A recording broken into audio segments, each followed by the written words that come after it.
I barely have space to piss or turn around in those tiny bathrooms, let alone get jiggy with it. Flight attendants of Reddit, what happens when you suspect people of having sex in the bathroom of the plane and how often does that happen? How's it going, my viewer? Ready for another story time, my dude? Great, get your popcorn and strap in because this one is going to get good. Since you're already here, why don't you do your boy Andrew a favor and hit that subscribe button, or at least like the video. And if you do, I'll give you access to Belle Delphine's OnlyFans. Enough BS, let's get into these juicy stories. Never tried, but read that it's easier to dirty spoon under blankets on a red-eye than use the tiny bathroom. I never get this.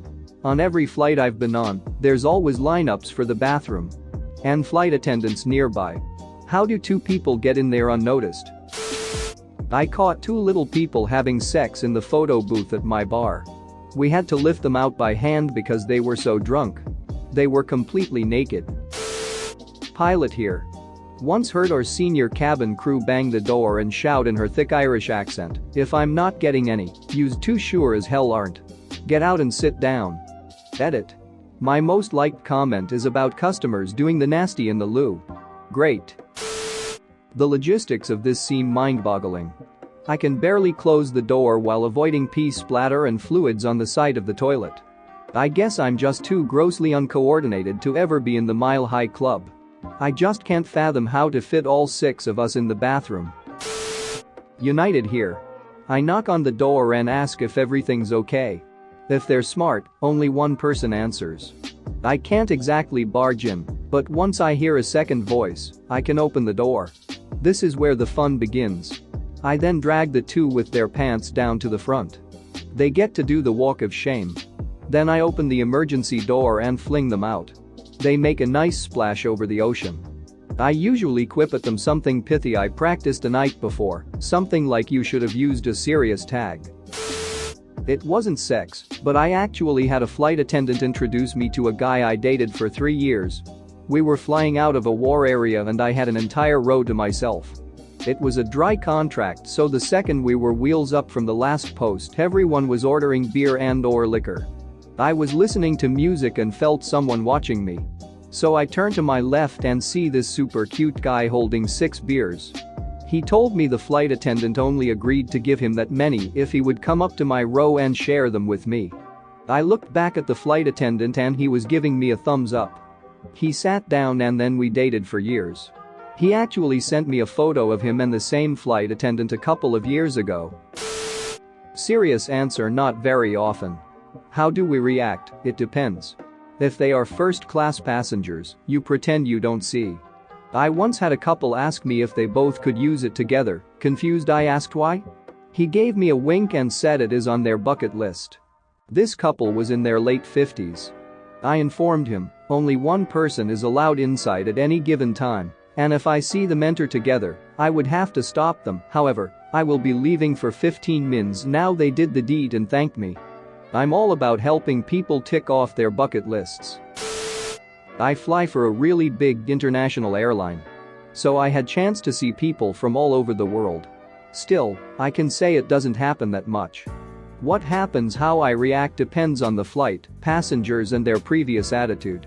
Mostly, I just knock the door and mind my own business if they don't disturb others. The main problem is in case of emergency or sudden turbulence, lovebirds will almost certainly get hurt, and there is no way I can explain to the company how I let it happen. Nobody wants to do it for that minor thing, but on paper, the passengers can be picked up by airport police and charged even. It happened to me flying JFK to Madrid. After the meal, lights went down for movies and rest. I was very junior and kept walking the aisles for waters, napkins, etc. Saw this young lady go to the lav, and 2 minutes later a guy went into same lav. I told a senior FA asking what to do and he said, "Nothing. Let them have fun." After, she went back to the seat with the smile, and he went back completely paranoid if someone saw him or not. Women are brave than us on things like this, lol. When I served breakfast to them, I gave her a big smile. After that, I never said anything about it, but do know, most of the time the crew is aware of it. Great memories from great days. TWA. It doesn't happen that often because the lavatories are gross and you should never touch anything or you will get chlamydia and die. Also, maybe it's just me, but since no one looks at the occupied sign, if whoever is in there remembers to lock it at all, I instinctively tell people there's someone in there whenever they approach. So it's possible people have tried, and I unwittingly kill the mood. And then they have to stand in my galley in utter shame waiting for the bathroom that they don't even have to use as I munch, oblivious, on my salad until their partner comes out, and the two have to have a conversation about the failed event using only their eyes. Okay, not completely related, but my sister was in the bathroom on a flight, and the captain announced, "Ladies and gentlemen, we will be experiencing some slight turbulence." Suddenly the plane dropped, then shuddered and stabilized. What the hell kind of turbulence that was? All I know is I heard the most blood-curdling scream come from the bathroom. My sister comes out of the bathroom like she had just looked into the eyes of death. I suppose she thought we were crashing, lol. When she sat down, she informed me that she had just fallen off the toilet. So it's safe to say I will never attempt to join the Mile High Club. Just imagine. Not a flight attendant but a pilot, I've been flying for a few years and luckily haven't had anything of the sort. Closest I've personally had was a flight attendant get unwelcome touches from a drunk passenger. It's mildly satisfying having charges pressed and the customer service folks informing that passenger who had hundreds of thousands of miles and enormous status with the airline, lose all of that and banned from flying with us on top of it all. Everyone forgets that cabin altitude of airliners is 6 to 8k feet, and the light mild hypoxia means alcohol affects you significantly more than on the ground. It doesn't happen as often as people think it does. When I was still flying, 71 to 91, more people just got off in the rows of seat in darkness under a blanket rather than in toilets. First class you ignored the people or gave the guy a wink, but other classes, I just smiles knowingly at them. We had a few people also do it in the galley below floor level on B747-4 which we had on our aircraft, although more often than not it involved one or more of the crew. Easy to do as you could dim the lights, and by opening the elevator door downstairs, the elevator you're not operate. Prior to 747 we had 707 and several times there were only 2 first-class passengers, and we just left them too. It had a coffee break or sat on flight deck and told pilots what was going on. Cruelly one couple were getting friendly, naked under a blanket in business class. A kid asked for a blanket for his father. We pointed to that one, the kid of about 7 to 8 grabbed it and walked off dragging it behind him, leaving the couple uncovered. One of them moved quickly to find something to cover themselves and accidentally turned on reading light, spotlighting themselves in the dark cabin to the smiles of other passengers and crew who happened to be passing. I'm a flight attendant for an international airline. Sadly, it doesn't happen that often, and what happens will very much depend on the day. If it's on a narrow body, single aisle aircraft, your chances of this are practically zero. It's too busy and there are not enough bathrooms. On a larger aircraft is where the fun begins. I've never had anyone brazen enough to ask, but don't think we won't find out.